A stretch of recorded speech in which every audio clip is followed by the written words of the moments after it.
बिस्मिल्लाहिर्रहमानिर्रहीम। लोग बड़े शौक़ से इमारतें बनाते हैं, महल बनाते हैं, बड़ी बड़ी जायदादें बनाते हैं। आज भी हमें बड़े बड़े महल्लात नज़र आते हैं। महल्लात में रहने वाले मकीन नज़र आते हैं।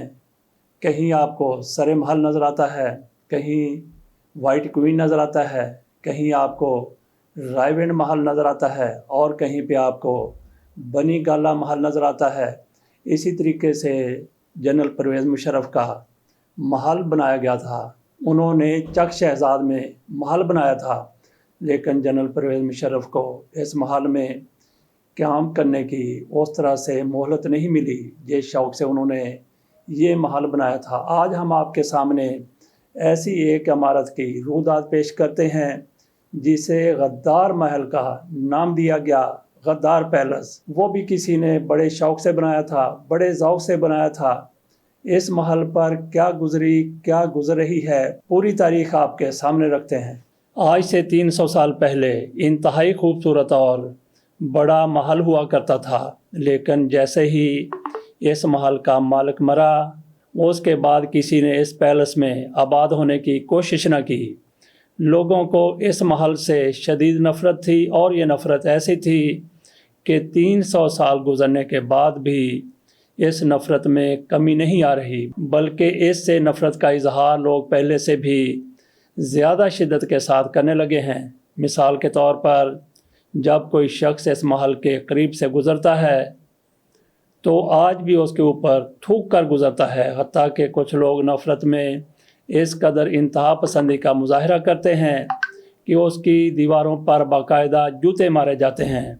इंसानों की तारीख़ में यह पहली इमारत है जिससे नफ़रत की जाती है, और यह भी एक तारीख़ी रिकॉर्ड है कि किसी इमारत को इससे पहले इतने नफ़रत अंगेज़ नाम नहीं दिए गए।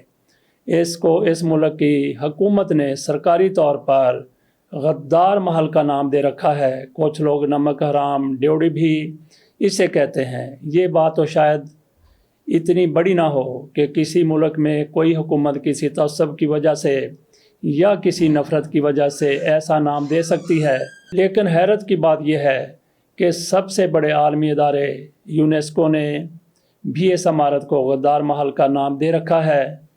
इस इमारत को ना तो इस्तेमाल किया जा सकता है, ना ही इसे तोड़ा जा सकता है, ना ही इसका नाम तब्दील किया जा सकता है। इससे अंदाज़ा लगाइए कि वो शख्स किस कदर बदबख्त था जिसकी नफ़रत तारीख़ का हिस्सा बनकर रह गई। इस दुनिया में आज तक लाखों ऐसे इंसान गुज़र चुके हैं जिनसे उनके जराइम और गुनाहों की वजह से शदीद नफ़रत की जाती है, लेकिन किसी को भी तारीख़ ने इतनी नफ़रत से याद नहीं किया। उसके घर के नाम को भी नफ़रत के नाम में तब्दील कर दिया गया हो, तो उस शख्स ने ऐसा क्या किया था?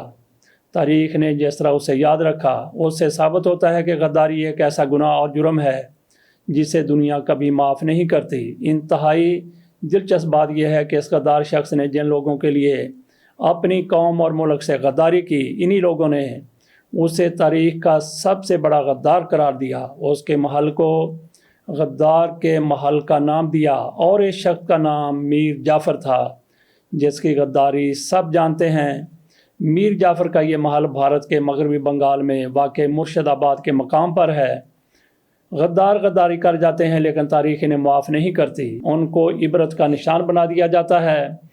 इस मीर जाफ़र गद्दार के लिए गद्दारी करने के इवज़ पेंशन मुकर्रर की गई थी, जो वो माहाना वसूल करता था। जिस जगह से पेंशन लेता था, वहाँ भी जब मीर जाफ़र की पेंशन की बारी आती तो बाकायदा आवाज़ लगाई जाती कि मीर जाफ़र गद्दार आकर पेंशन वसूल कर ले। अंग्रेज़ ने मीर जाफ़र के लिए लफ्ज़ गद्दार एक ओहदे के तौर पर पक्का मुस्तकिल मुख्तस कर दिया था, यहाँ तक कि मीर जाफ़र की मौत के बाद उसकी औलाद को भी बाकायदा पेंशन मिलती थी। माजी की रवायत पर चलते हुए जैसे ही मीर जाफ़र के बेटे या पोते की बारी आती तो बाकायदा आवाज़ लगाई जाती थी, मीर जाफ़र गद्दार का पोता पेंशन वसूल कर ले। ऐसे गद्दारों पर इसी तरह से लानत बरसती है। ये आपने गद्दार महल की रूदात सुन ली, यहीं तक ख़त्म नहीं है, बल्कि आइंदा जो भी गद्दार आएगा उनके महलात भी ہو سکتا ہے کہ اسی طریقے سے نشان عبرت بن جائیں اور ان کے نام کے ساتھ غداریاں چپکی رہیں۔ اجازت دیجیے، اللہ حافظ۔